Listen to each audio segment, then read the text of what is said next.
Voilà, combien de temps ce gouvernement Bayrou pourrait-il tenir? Bonjour Brigitte Barège, merci d'avoir accepté notre invitation. Vous êtes députée UDR du Tarn-et-Garonne, UDR pour Union des droites pour la République. C'est le groupe d'Éric Ciotti qui, on s'en souvient, avait fait sécession avec les Républicains pour faire alliance avec le RN de Marine Le Pen. Face à vous, Christophe Bex, député de la France Insoumise de Haute-Garonne. Merci à vous deux. On va parler bien sûr de vos divergences, mais aussi de ce qui pourrait vous rapprocher. Peut-être serez-vous demain des alliés de circonstance pour faire tomber le gouvernement Bayrou. Mais pour le moment, ça passe pour le Premier ministre. 5e motion de censure rejetée à l'Assemblée. Mais François Bayrou n'en a pas fini. 2 autres motions devraient être déposées à très courte échéance dès cette semaine, dont une par le Parti socialiste. Brigitte Barège, le gouvernement tient car votre groupe et le RN et le PS se sont abstenus. Jusqu'où ça peut tenir ? Nous ne faisons pas de la motion de censure une arme politique. Simplement, c'était une question de circonstance. Vous le savez, c'est quand sur la première loi sur le budget, Barnier a voulu déclencher le 49.3 que nous avons réagi immédiatement et nous sommes alliés à tous les groupes qui étaient révoltés par cette manière de faire antidémocratique.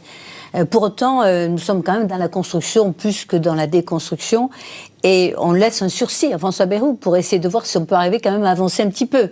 Avec Bayrou, on sait que l'immobilisme est en marche, c'est un peu le problème des centristes. Un sursis complice, c'est le reproche qui vous est fait ? Complice, non, quand même pas. Non, quand même pas. On est assez froissé quand même de ne pas, une fois de plus, avoir été privé de débat sur les 2 budgets importants, le budget de l'État et le budget de la sécurité sociale.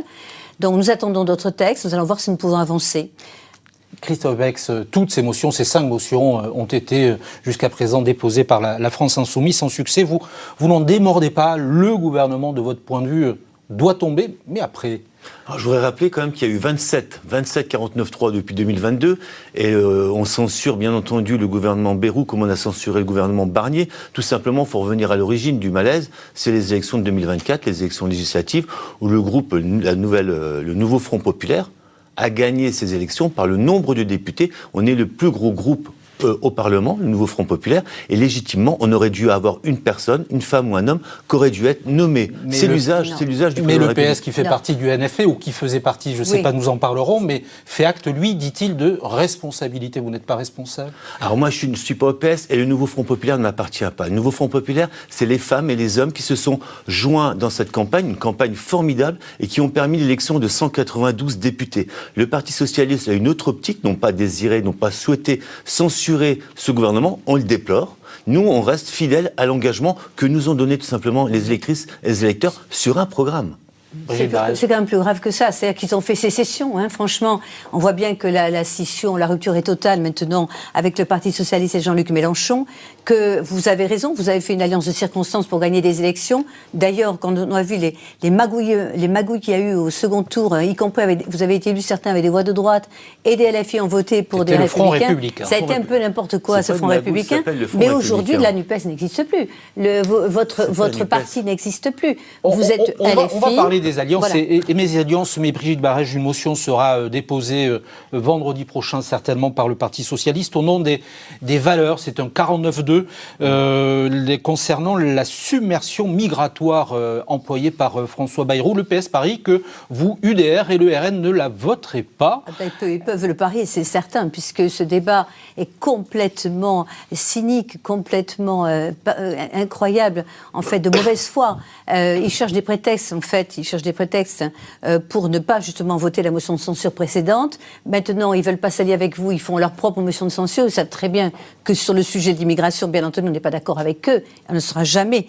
Et il y a bien une submersion migratoire. Tout le monde s'accorde à le dire, y compris François Bayrou. Donc, alors, jusqu'à quand et sur quel sujet le RN et LFI, la France Insoumise de Jean-Luc Mélenchon, pourraient-ils s'allier, devenir des alliés de circonstance ?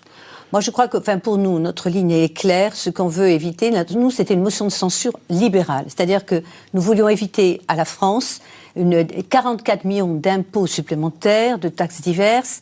Nous voulions surtout que l'État fasse des efforts sur les dépenses publiques, ce qu'il n'a pas fait d'ailleurs. Pour partie quand même, on a pu sauver quelques petits éléments, des petites victoires. On a réussi à maintenir les retraites, l'indexation des retraites, puisqu'au 1er janvier, finalement, elles ont été indexées à 2,2% sur l'inflation, ce qui n'était pas prévu. On a obtenu que le déremboursement des médicaments ne soit pas effectif. On a obtenu surtout, je parle en tant qu'ancien maire, que les collectivités locales ne soient pas amputées, vous savez, de 5 milliards d'euros. Le PS n'y est pour rien. Le PS avait voté avec nous cette motion de censure, cette fois-là. Donc, on est quand même heureux d'avoir obtenu cela. Bon, ce sont presque des maigres victoires, parce que l'essentiel n'est pas là. Il faut véritablement réformer de fond en comble, simplifier ce pays, éviter cette submersion migratoire. Il faut s'attaquer aux vrais problèmes, et on en est loin aujourd'hui. Christophe Bex, vous ne seriez pas regardant à une alliance de circonstances avec les voix du RN sur une nouvelle motion de censure telle que ça s'est déjà présenté pour Michel Barnier? Il faut dépassionner le débat, et je pense que la ligne de fracture qu'on a avec la droite libérale, l'extrême droite, et bien souvent les gens nous reprochent de dire « mais pourquoi vous n'arrivez pas à trouver des compromis, à vous entendre ?» On peut s'entendre sur certains textes. Le remboursement des fauteuils pour les personnes handicapées, il n'y a pas de souci. Mais dès qu'on parle du budget, Madame Barrès vient de parler qu'il faudrait encore réduire les dépenses de l'État. Oui. Mais quand on dit réduire les dépenses de l'État, on touche à quoi? On touche à l'école?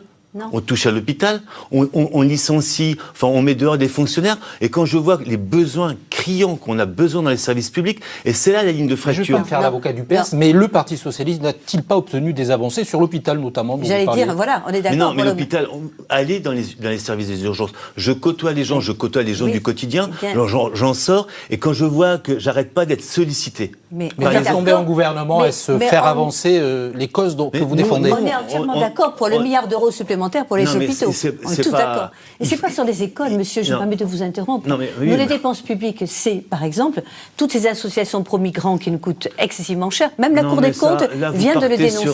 1 milliard d'euros. 1 milliard d'euros. On pourrait déjà diminuer de ça par moitié. L'aide médicale d'État, 2 milliards d'euros.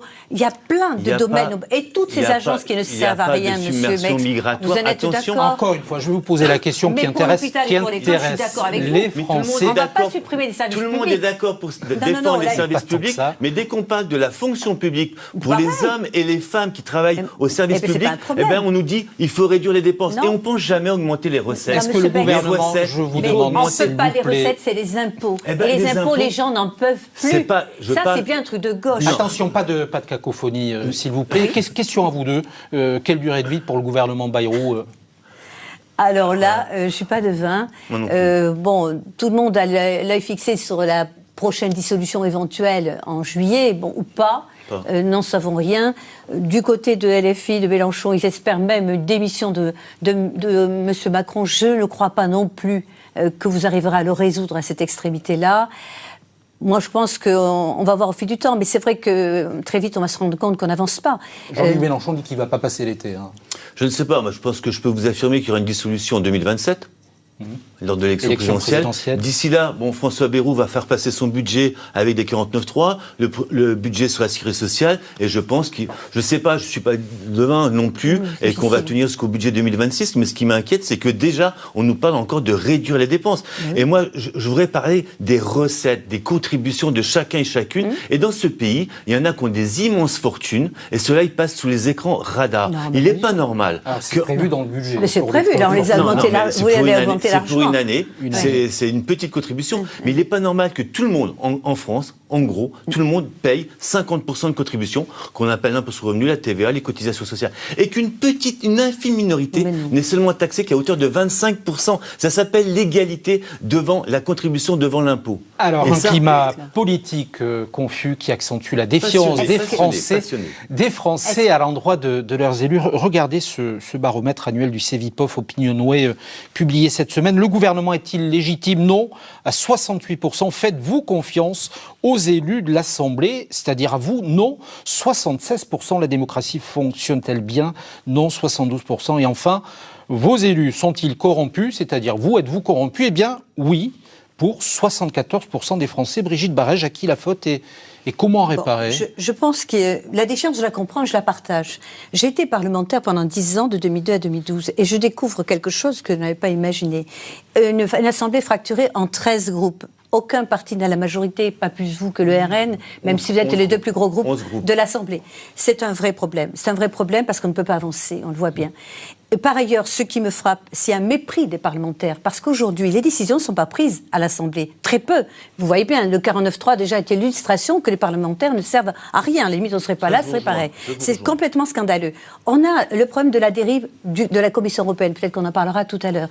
On a la dérive de tout un tas d'agences qui ne sont élues par personne, qui sont quasiment autonomes. Je prends un exemple, juste un exemple. Hier, je recevais les représentants des pruneaux d'Agen qui me disaient que l'ANSES c'est un organisme, c'est vrai, qui est étatique complètement, c'est quelque chose de totalement autonome, une agence. La sécurité sanitaire. Et voilà, la sécurité sanitaire. Eh bien, vient de leur dire, voilà, très bien, aujourd'hui, vous aviez 10 produits phytosanitaires autorisés pour traiter vos pruneaux, contre les pucerons, contre la tavelure, tout un tas de champignons. Eh bien, l'année prochaine, 1er janvier, sur les 10, il vous en restera 2, des huiles essentielles. Ce n'est pas possible. Christophe Monsieur Beck, je suis sûr qu'on aurait ce débat. Vous devez bien avoir des agriculteurs dans votre circonscription. On aurait ce débat à l'Assemblée. Ça serait intéressant. Parce que là, typiquement, on va revoir ces chiffres de défiance, voire de dégoût, selon les auteurs de cette étude. Quelle est votre explication à ces chiffres-là ? Moi, je pense qu'il y a une grande fracture qui s'est produite en 2005 sur le traité constitutionnel européen, que les Français ont rejeté à hauteur de 55%, le non. Et puis en 2008, il est repassé devant le Congrès. Il était voté par les représentants, justement, les sénateurs et les députés. Là, il y a une fracture importante au niveau de la démocratie et de le fonctionnement de nos institutions. Et puis les dernières élections de 2024. La dissolution, Emmanuel Macron, responsable. 70% des gens vont aux urnes. Il y a une campagne éclair, une campagne passionnelle. Je l'ai vécu dans ma circonscription, c'était très tendu. Mais les gens s'attendaient à, justement, on a redonné le pouvoir au peuple. Emmanuel Macron l'a dit, et le résultat, il est ce qu'il est. Mais le président n'a pas suivi ce qui est l'usage. Après, le problème de nos institutions, il est beaucoup plus profond. La Ve République, à quoi sert le Parlement actuellement Actuellement, à rien. Voilà. Moi, je dis sincèrement, je suis profondément déçue. Moi, j'étais allée vraiment de nouveau dans ce combat législatif parce que je pense que notre pays est en grande difficulté.